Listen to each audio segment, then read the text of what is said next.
नमस्कार दोस्तों, खबरों की दुनिया में आपका स्वागत है। मैं ज्ञान सिंह।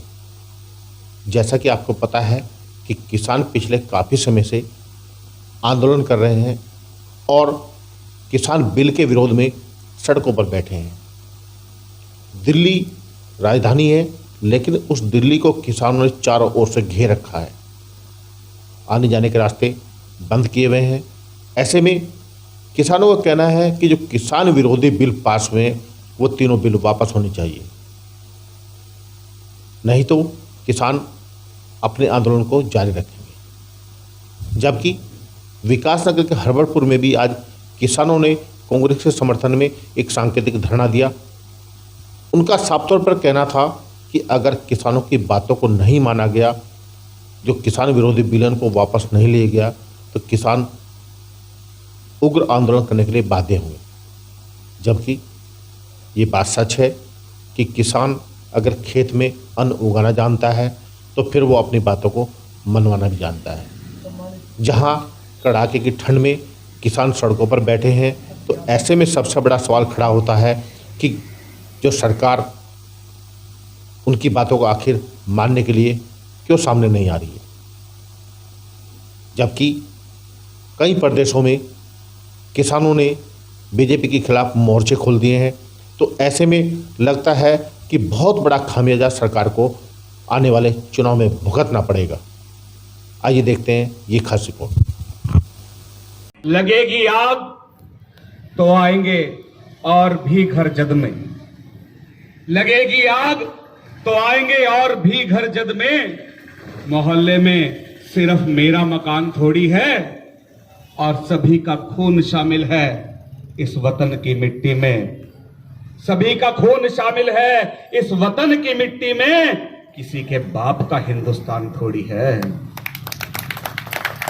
राहत इंदौरी साहब इस कोरोना काल में दुनिया छोड़ गए, उनको नमन करते हुए अपनी बात को शुरू करता हूं।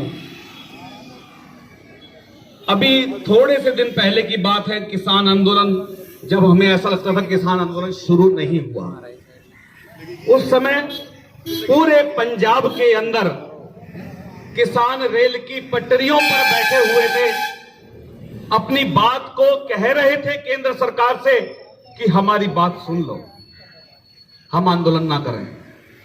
केंद्र सरकार ने उनकी बात नहीं सुनी और दुर्भाग्य की बात है कि वो व्यक्ति इस उत्तराखंड से जुड़ा हुआ है जिसने ये शब्द कहे थे कि किसान के नाम पर इस आंदोलन का विरोध सिर्फ और सिर्फ पंजाब के लोग कर रहे हैं, सिर्फ पंजाब के किसान कर रहे हैं। मैं रमेश पोखरियाल निशंक जी की बात कर रहा हूं, जो केंद्र सरकार में मंत्री इस समय हैं। उन्होंने ये शब्द कहे थे कि सिर्फ पंजाब का किसान आंदोलन कर रहा है। दुर्भाग्य उत्तराखंड का है कि ऐसा व्यक्ति हमारे उत्तराखंड का केंद्र सरकार में प्रतिनिधित्व करता है। मैं पूछना चाहता हूं माननीय निशंक जी से और उन लोगों से जो ये कहते हैं। हमारे बीच में हमारे कालसी के साथी और राहुल प्रियंका गांधी सेना के जिले के उपाध्यक्ष विजय कुमार एडवोकेट जी अपने तमाम साथियों के साथ पहुंचे हैं। हम आपका यहाँ पे हार्दिक स्वागत करते हैं, खैर मकदम करते हैं। तो मैं कह रहा था, वो कह रहे थे कि पंजाब के किसान आंदोलन कर रहे हैं, बाकी देश में किसान आंदोलन का कोई वजूद नहीं है, कोई किसान आंदोलन नहीं कर रहा है, सब लोग आंदोलन के समर्थन कानून के समर्थन में हैं। तो क्या पंजाब इस देश का हिस्सा नहीं है? क्या निशंक जी पंजाब को इस देश का हिस्सा नहीं मानते? बहुत शर्म की बात है। फिर ये दूसरी बात कहते हैं कि राहुल गांधी जी ने और कांग्रेस ने इस देश के किसानों को बरगला कर बिठाया हुआ है। अरे भाई, अपनी एक बात पे कायम रहा करो। तुम्हारा राष्ट्रीय प्रवक्ता कह लो, कानून मंत्री कह लो, और कभी कभी तो इस देश का महामहिम प्रधानमंत्री, महामहिम शब्द वैसे राष्ट्रपति के लिए कहा जाता है, लेकिन इस समय राष्ट्रपति साहब का तो मुझे लगता नहीं कोई वजूद है, उनकी तो आवाज ही नहीं आई इस पूरे मामले में। तो महामहिम इस देश का वास्तव में अगर कोई है तो वो नरेंद्र मोदी जी हैं। तो महामहिम प्रधानमंत्री इस देश के कभी तो ये कहते हैं कि राहुल गांधी की सुनता कौन है, राहुल गांधी की मानता कौन है, उनकी मजाक उड़ाने वाले अंदाज में बात करते हैं। और आज ये कह रहे कि राहुल गांधी ने किसानों को भड़का दिया, किसान राहुल गांधी के बरगलाए हुए हैं। अरे भाई, एक बात पे तो कायम रहो, ये लाखों किसान अगर राहुल गांधी और कांग्रेस के बरगलाए हुए हैं तो मान लो इस बात को कि राहुल गांधी की बात इस देश का पूरा किसान सुनता है। इस बात को मान लो आप लोग। फिर इन्होंने एक बयान और दे दिया कि राहुल गांधी जी किसानों को बरगलाकर आंदोलन पर बिठाकर इटली भाग गए। अरे भाई शर्म कर लो, किसी की नानी, बुजुर्ग नानी, बेहद बुजुर्ग नानी बीमार है और वो अपनी नानी को देखने के लिए जा रहा है, और आप में तो शायद रिश्तों की कोई संवेदना ही नहीं बची, आप लोगों में तो इंसानियत ही नहीं बची। राहुल गांधी कहां जा रहे हैं? तुम्हें क्या लेना, तुम अपना काम करो ना। ये किसान यदि काले 3 कानूनों का विरोध कर रहे हैं तो वो अकारण नहीं है। इसको किसान बिल को मैंने पढ़ा है, आप लोग भी जरूर पढ़िएगा। इसमें इतने सारे क्लॉज ऐसे हैं जो इस देश के किसान को समझ आ गए हैं। इनकी दिक्कत ये नहीं है कि किसान बरगला गए हैं, इनकी दिक्कत ये है कि ये किसानों को बरगला क्यों नहीं पाए, ये इनकी असली दिक्कत है। ये काले कानून तीनों के तीनों किसानों की समझ में आ गए हैं। इन कानूनों को आप जरूर पढ़िएगा एक बार। और मैं तो भारतीय जनता पार्टी के अंध भक्तों से भी निवेदन करता हूं कि वो लोग भी इन कानूनों को एक बार जरूर पढ़ें। जिस दिन वो इन कानूनों को एक बार पढ़ लेंगे उनको पता चल जाएगा कि जिस छोटे से मकान के अंदर वो रहते हैं वो मकान उनका बचने वाला नहीं है अगर ये कानून ढंग से एक बार लागू हो गए।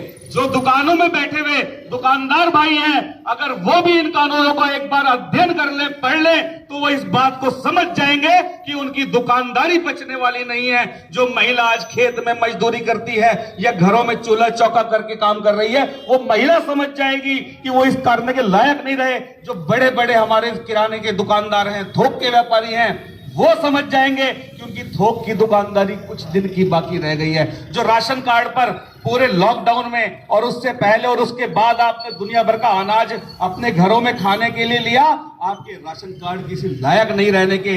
गैस की सब्सिडी की बात थी, कई लोगों से छुड़वाई थी कि छोड़ दो, छोड़ दी थी कई लोगों ने। कई लोगों को कहा था सब्सिडी जारी रहेगी, ये लोग आज कह रहे हैं कि हम लिख के देते हैं कि एमएसपी जारी रहेगी। अरे लिख के तुम देते हो तो कानून बनाने में तुम्हें क्या दिक्कत है? ये सिर्फ बरगलाने वाली बात कर रहे हैं। कभी इन्होंने रामदेव के आंदोलन के नाम पे बरगलाया, आज वो दंत कांति और हल्दी बेच रहा है, रिफाइंड बेच रहा है, जीन्स बेच रहा है। कभी इन्होंने अन्ना के आंदोलन के नाम पे बरगलाया। ये लोग, इनकी खासियत है, ये अपना विपक्षी खुद चुनते हैं। इन्होंने देखा हमें अपना विपक्षी चुनना है तो इन्होंने अन्ना को सामने लाके केजरीवाल को अपना विपक्षी खड़ा करने की कोशिश की। आज केजरीवाल के लोग बेवकूफ बना रहे हैं। ये भारतीय जनता पार्टी की बी टीम है। आज रामदेव क्यों चुप बैठा है?